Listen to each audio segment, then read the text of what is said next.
Hello, Facebook world. Welcome to Facebook, maybe not so live today from the High Desert Museum.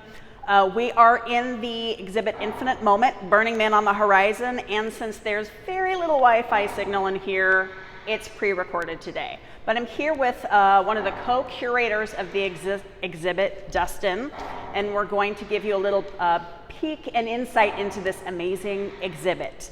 So you and a couple other people from the High Desert Museum staff went down to Burning Man last year. What did you see on the playa that inspired this piece, Ghost Truck 1?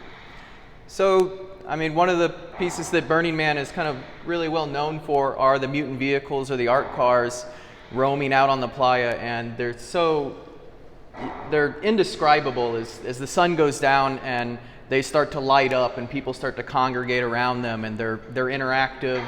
They're playing music, they're doing all sorts of things, and so we really wanted to bring a part of that experience into the gallery. Nice. Can you tell us about the artist that worked on this piece with you? So we were really fortunate. We got to work with the amazingly talented Jesse Small. He has a studio at Angels Gate Cultural Center in San Pedro, California, and it was really important for the artist to have an element of playfulness in their work, which he does.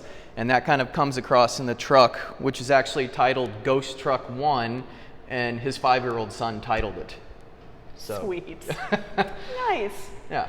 What was it like? Burning Man takes place, if you've never been, on the Black Rock Desert in Nevada, and it's massive. What was it like trying to get that feeling of openness in this small gallery, which has been totally transformed, by the way? Yeah, it's a lot to kind of synthesize down into a small space, and so we really wanted to create the infinite, and we started playing with ideas of how to make an infinity room on the back of the truck, something that the closer you got, the larger it seemed. And so that took a lot to organize, and to talk a little more about that, I'll pass it off to our master messmaker. Yes, I'm Gus. So tell us about the dodecahedron that's in the back of the truck. It is an attempt at going to bring an infinite space into a small size. Yeah, you get closer and it looks larger. It's an interesting experience.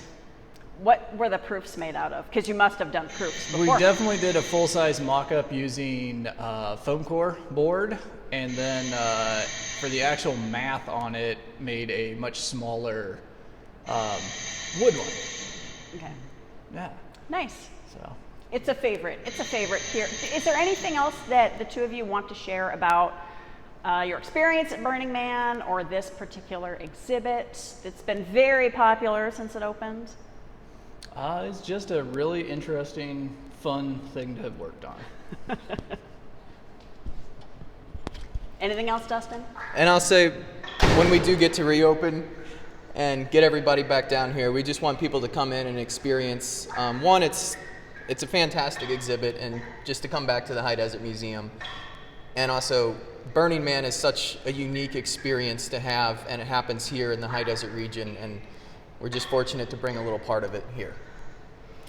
We want to take a moment to thank the sponsors and foundations that have given their support to this exhibit and to the museum, particularly now, since we've been closed. Their support is very, very important. So now I have a list, because it's a very long list of people that we want to thank. Infinite Moment is made possible by Bend Cultural Tourism Fund, Visit Central Oregon, Sticky Co., Rock 98.3 The Twins, Central Oregon Daily, the Bend Foundation, as well as Smart Shopper, Source Weekly, the James F. and Marion L. Miller Foundation, and the Jackson Foundation. So thank you to all of you for supporting the museum, and check back on Thursday, check back Thursday at 1, when we will be live from the Birds of Prey Center Kitchen, and you can get a little behind the curtain shot at what the upkeep of the birds is every day, and what the wildlife curators do on a daily basis. So thanks, everybody.